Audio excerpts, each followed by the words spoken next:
Hello students, this is Sanju Thakur. Now welcome to target focus one step toward success best learning platform YouTube channel में आप सभी का स्वागत है। तो जो भी स्टूडेंट्स हमारे साथ आज नए जुड़े हैं तो चैनल को सब्सक्राइब कीजिए और बेल आइकन को ज़रूर प्रेस कीजिएगा ताकि हमारी वीडियो की नोटिफिकेशन आप सभी तक सबसे पहले पहुंच सके।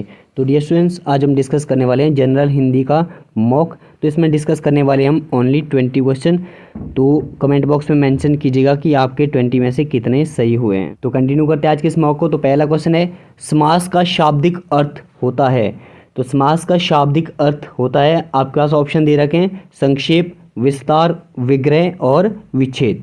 तो जल्दी से बताइए क्या होता है समास का शाब्दिक अर्थ। आई होप सो आप सभी ने चूज कर लिया होगा।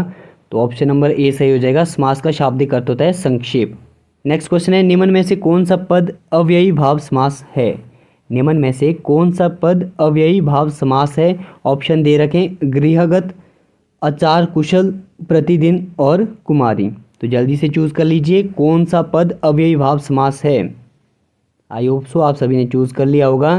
तो इसका होगा प्रतिदिन। यथा प्रति आन हर भर। जब मैंने बताया था समास का, जब हमने डिटेल डिस्कशन किया था तो उस वक्त मैंने बताया था, जिसने नहीं देखी एक बार चेक कर लीजिएगा।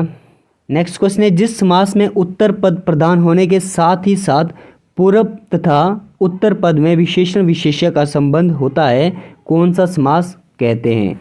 तो ध्यान दीजिएगा, जिस समास में क्या होता है, उत्तर पद प्रधान होता है तथा क्या होता है, पूर्व और उत्तर पद के बीच विशेषण विशेष्य का संबंध होता है, वो कौन सा समास होता है। ऑप्शन दे रखे हैं बहुब्रीहि समास, कर्मधारय समास, तत्पुरुष समास और द्वंद्व समास। जल्दी से चूज कर लीजिए। आई होप सो आप सभी ने चूज कर लिया होगा। तो ऑप्शन नंबर बी सही होगा। कौन सा समास, कर्मधारय समास। नेक्स्ट क्वेश्चन है, देवासुर में कौन सा समास है।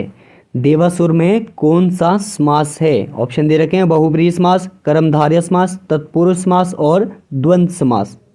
देवासुर में कौन सा समास है, जल्दी से चूज कर लिए। आई होप सो आप सभी ने चूज कर लिया होगा।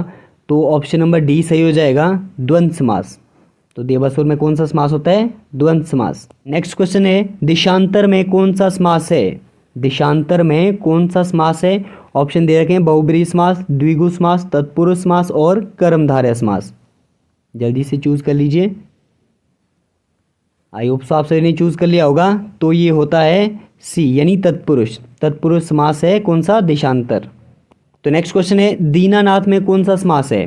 दीनानाथ में कौन सा समास है। ऑप्शन दे रखे हैं कर्मधारय समास, बहुब्रीहि समास, द्विगु समास और द्वंद्व समास। जल्दी से चूज कर लीजिए दीनानाथ में कौन सा समास है। तो दीनानाथ में है कर्मधारय समास यानी ऑप्शन नंबर ए सही हो जाएगा।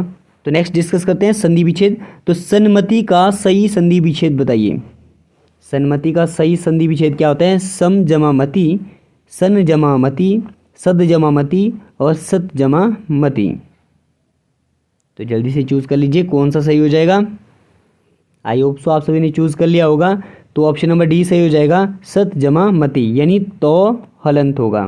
तो नेक्स्ट है, अन्वय का सही संधि विच्छेद कौन सा है। तो ध्यान दीजिए, ऑप्शन है अनु जमा अय, अनु जमा आय, अनु जमा अय और अनु जमा आय। तो जल्दी से चूज कर लीजिए चार में से कौन सा सही हो जाएगा।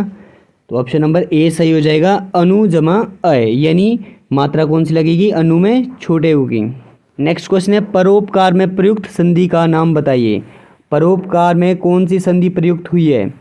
ऑप्शन दे रखे हैं विसर्ग संधि, गुण संधि, वृद्धि संधि या फिर यण संधि। तो जल्दी से चूज कर लीजिए कौन सा ऑप्शन सही हो जाएगा इन चार में से।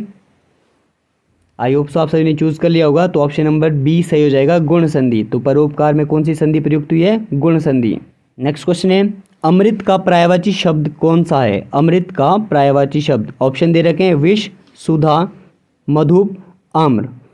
तो जल्दी से चूज कर लीजिए इन चार में से अमृत का पर्यायवाची शब्द कौन सा है। तो पर्यायवाची शब्द हमने डिस्कस किए थे, अमृत का भी डिस्कस किया था। अगर आप लोगों ने डिटेल में देखी होगी वीडियो तो आप लोग यहाँ पर इजीली मार्क कर देंगे। आई होप सो आप सभी ने चूज कर लिया होगा। तो ऑप्शन नंबर बी सही हो जाएगा, सुधा। अमृत का पर्यायवाची शब्द है सुधा। नेक्स्ट है, पृथ्वी का पर्यायवाची शब्द कौन सा है। पृथ्वी का पर्यायवाची शब्द रतन गर्भा, हिरण्य गर्भा, वसुमती और स्वर्णमयी। जल्दी से चूज कर लीजिए इन चार में से कौन सा है पृथ्वी का पर्यायवाची शब्द। आई होप सो आप सभी ने चूज कर लिया होगा। तो ऑप्शन नंबर ए सही हो जाएगा, रतन गर्भा। नेक्स्ट है शत्रु का पर्यायवाची शब्द कौन सा है। तो शत्रु का पर्यायवाची शब्द बताना है आपको। ऑप्शन दे रखे हैं सहचर, अरि, मनुज और सखा। तो इन चार में से जल्दी से चूज कर लीजिए कौन सा सही हो जाएगा शत्रु का पर्यायवाची शब्द।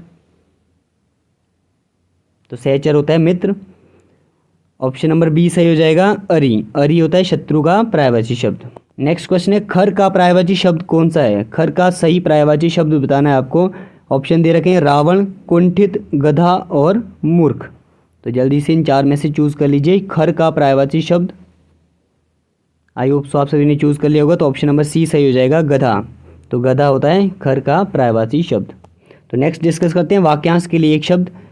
तो क्वेश्चन दे रखा है जिसके समान दूसरा ना हो।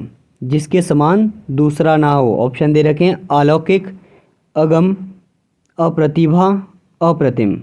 तो जल्दी से चूज़ कर लीजिए जिसके समान दूसरा ना हो। आई होप सो आप सभी ने चूज़ कर लिया होगा। तो ऑप्शन नंबर कौन सा सही हो जाएगा डी, अप्रतिम। तो ध्यान दीजिएगा जिसके समान दूसरा ना हो, अद्वितीय भी इसका क्या होता है सही अर्थ होता है अद्वितीय। नेक्स्ट वाक्य दे रखा है जहां पहुंचा जा सके। जहां पहुंचा जा सके, इसके लिए ऑप्शन दे रखे हैं दुर्गम, अधिगम, अगम, सुगम। तो इन चार में से जल्दी से चूज़ कर लीजिए सही अर्थ कौन सा होगा। आई होप सो आप सभी ने चूज़ कर लिया होगा। तो होता है अगम, यानी सी सही। ध्यान दीजिएगा जहां पहुंचा जा सके वो होता है अगम, और जहां पहुंचा ना जा सके उसको बोल देते हैं दुर्गम भी, या फिर क्या बोल देते हैं अगम्य भी। अगम्य किसको बोलेंगे जहां पहुंचा ना जा सके। नेक्स्ट क्वेश्चन है जो बहुत बातें करता हो। जो बहुत बातें करता हो। ऑप्शन दे रखे हैं बधिर, बहुज्ञ, वचनीय और वाचाल। जल्दी से चूज कर लीजिए इन चार में से जो बहुत बातें करता हो। तो ऑप्शन नंबर कौन सा सही हो जाएगा ऑप्शन नंबर डी, यानी वाचाल। बधिर होता है बहरा, बहुज्ञ होता है यानी जो बहुत कुछ जानता हो या फिर सर्वज्ञानी। अगला होता है वचनीय, यानी जो अपने वचन से नहीं हटता है। तो नेक्स्ट है अतिवृष्टि। अतिवृष्टि का सही अर्थ बताना है। अतिवृष्टि क्या होता है अत्यधिक विचार करने वाला, अत्यधिक वर्षा होना, अत्यधिक सूखा पड़ना, अत्यधिक संतुष्ट होना। तो जल्दी से चूज कर लीजिए अतिवृष्टि। अतिवृष्टि का सही अर्थ होता है ऑप्शन नंबर कौन सा हो जाएगा बी सही, यानी अत्यधिक वर्षा होना। नेक्स्ट क्वेश्चन है राम पढ़ता है। यह कौन सा वाक्य है। ऑप्शन दे रखे हैं सरल वाक्य, संयुक्त वाक्य, मिश्रित वाक्य और इनमें से कोई नहीं। तो जल्दी से चूज कर लीजिए इन चार में से राम पढ़ता है यह कौन सा वाक्य है। आई होप सो आप सभी ने चूज कर लिया होगा। तो ये है सरल वाक्य, ऑप्शन नंबर ए सही हो जाएगा। नेक्स्ट क्वेश्चन है उसने परिश्रम तो बहुत किया किंतु सफलता नहीं मिली। किंतु सफलता नहीं मिली यह कौन सा वाक्य है। ऑप्शन दे रखे हैं सरल वाक्य, संयुक्त वाक्य, मिश्रित वाक्य, इनमें से कोई नहीं। तो जल्दी से चूज कर लीजिए इन चार में से कौन सा सही है। आई होप सो आप सभी ने चूज कर लिया होगा। तो ये है संयुक्त वाक्य, यानी ऑप्शन नंबर बी सही हो जाएगा। नेक्स्ट क्वेश्चन है यदि सही दिशा में परिश्रम करोगे तो अवश्य सफल हो जाओगे।